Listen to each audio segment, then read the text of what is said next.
Millions of years ago, wisdom teeth were dead useful.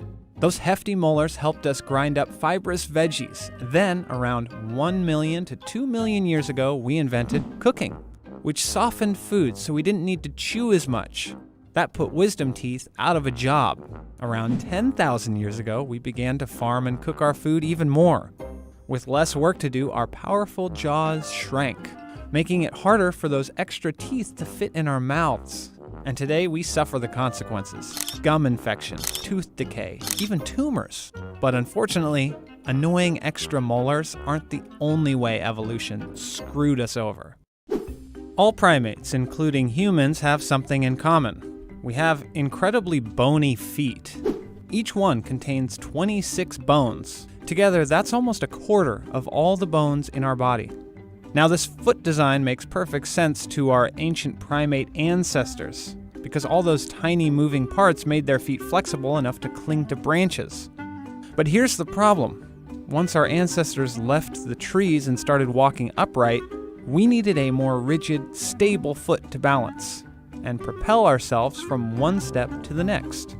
We didn't lose a single bone. The result? Our feet are too flexible, and they can easily twist the wrong way, which leads to all sorts of foot-related ailments, like sprains, stress fractures, and tendinitis. If that's not bad enough, walking upright also messed up our spine. In animals that walk on all fours, the spine arches like a bridge, which helps support the weight of their internal organs dangling beneath.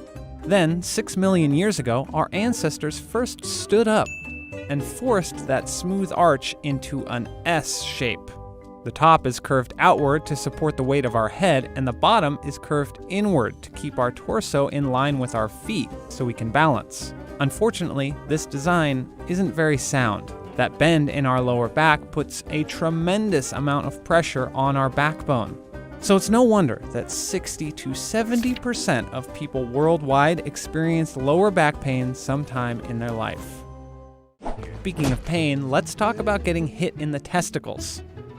Unlike most of your organs, they hang outside your body, so they aren't protected by muscles, fat, and bone, which makes them a prime target for incoming soccer balls. So why are we, and many other mammals, stuck with such a risky arrangement? Well, it turns out sperm are healthiest when they're stored in a cool place. So we hold them as far away from the body as possible to keep them a few extra degrees below body temperature. And humans have it especially bad. Since we walk upright, gravity pulls on our exposed testes, which can lead to a potentially excruciating condition called inguinal hernia. And while this might feel like the worst thing ever, other evolutionary quirks can be deadly. Take the dangerous way our throat is structured. It contains two important tubes: the trachea or windpipe where air travels, and the esophagus where food travels. These pipes are nestled so close together, it's just plain stupid. Because when you swallow, food can slip into your windpipe and block airflow, causing you to choke or suffocate. Every year, about 5,000 Americans die by choking on food. Meanwhile, other animals have a more sensible arrangement, where their windpipe and esophagus are far away from each other. So why don't we have that set up? Well, by sticking the pipes together, we can open up extra space in our throats, which acts like an echo chamber to amplify sound to help us talk. But evolution doesn't always come with a silver lining. In the 18th century, millions of sailors suffered from a horrible disease called scurvy. Their gums would swell and bleed as their skin disintegrated and their brains decayed. The culprit? Away from shore for months on end, the sailors had no access to fresh fruits and vegetables, key sources of vitamin C, which plays a crucial role in how our body repairs damaged tissue, bone, and nerves. Now humans, along with other apes, guinea pigs, some bats, birds, and fish, are the only animals that would ever have this problem, because everyone else can produce their own vitamin C. No oranges needed.